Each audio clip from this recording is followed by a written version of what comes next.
50 வருஷத்துக்கு ஒரு product warranty குடுக்குறாங்க. அது என்ன ப்ராடக்ட்ன்னு உங்களுக்கு தெரியுமா? அத பத்தி தான் நம்ம இன்னைக்கு டீட்டெயிலா பார்க்க போறோம். இன்னைக்கு நம்ம ஈரோடு திண்டல்ல இருக்கோங்க. இந்த இடத்துல இவங்க புதுசா ஒரு வீடு ஒண்ணு கன்ஸ்ட்ரக்ஷன் பண்ணிட்டு இருக்காங்க. இவங்களுக்கு செப்டிக் டேங்க் கட்டுறதுக்கு அகலம் குறைவாவும், நீளம் அதிகமாவும் இருக்கு.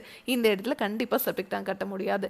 இவங்க நம்ம பயனர் பயோடேங்க் டீம கான்டாக்ட் பண்ணியிருந்தாங்க. இவங்களுக்கு எப்படி நம்ம பயனர் பயோடேங்க் தெரியும் அப்படின்னா, இவங்க வீடு கன்ஸ்ட்ரக்ஷன் பண்ணி தர இன்ஜினியர் இவங்களோட முன்னாடி கிளையண்ட்டுக்கு நம்ம டேங்கை ரெக்கமெண்ட் பண்ணி ஃபிக்ஸ் பண்ணி கொடுத்துருந்தாங்க. அந்த கிளையண்ட் ரொம்பவே சாட்டிஸ்ஃபைடுன்னு சொல்லியிருக்காங்க. ஸோ இவங்களுக்கும் இந்த டேங்கை ரெக்கமெண்ட் பண்ணியிருக்காங்க. நம்ம பயனர் பயோடேங்க் டீமை காண்டாக்ட் பண்ண இவங்க அகலம் ரொம்ப குறைவாக இருக்குங்க, நீளம் அதிகமாக இருக்குது, எங்களுக்கு கஸ்டமைஸ்டாக டேங்க் வேணும்னு சொல்லியிருந்தாங்க. ஸோ இவங்க கேட்ட மாதிரியே நம்பிங்க அகலத்தை குறைச்சி நீளத்தை அதிகப்படுத்தி 1200 லிட்டர் கஸ்டமைஸ்டாக செஞ்சு எடுத்துகிட்டு வந்திருக்கோங்க. டெய்லியும் 7 பேர் வரைக்கும் யூஸ் பண்ணுறதுக்கு இந்த டேங்க் சைஸ் போதுமானதுங்க. இப்போ செப்டிக் டேங்க் நீங்கள் கட்டுறீங்கன்னா அது நிறையும் நீங்கள் லாரி வச்சு க்ளீன் பண்ணியே தான் ஆகணும்.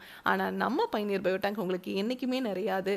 இதில் மனித கழிவுகளே ஸ்டோர் ஆகாதுங்க. இந்த டேங்குக்குள்ள மனித கழிவுகள் வரவே பாக்டீரியா அந்த மனித கழிவுகளை சுத்தம் பண்ணிகிட்டே இருக்கும். தண்ணீரையும் சுத்திகரித்து வெளியே அனுப்பிச்சிருங்க. வெளியே வர அந்த தண்ணியில் எந்த ஒரு கழிவுகளும் துர்நாற்றம் இருக்காதுங்க. நீங்கள் வாழ்நாள் முழுவதும் இந்த டேங்குக்காக ₹1 கூட செலவு பண்ண தேவையில்லை. நம்ம பயனர் பயோடேங்கை உங்களுக்கு டேங்குக்கும் 50 வருஷம் வாரண்டி, பாக்டீரியாவுக்குமே 50 வருஷம் வாரண்டி கொடுத்துட்றோங்க. இதை பற்றி உங்களுக்கு இன்னும் டீட்டெயிலாக தெரிஞ்சுக்கணும் அப்படின்னா மட்டும் பயனர் பயோ செப்டிக் டேங்குங்கிற யூடியூப் சேனலுக்கு போய் இதனோட ஃபுல் வீடியோ இருக்குது பாருங்கள். Thank you friends.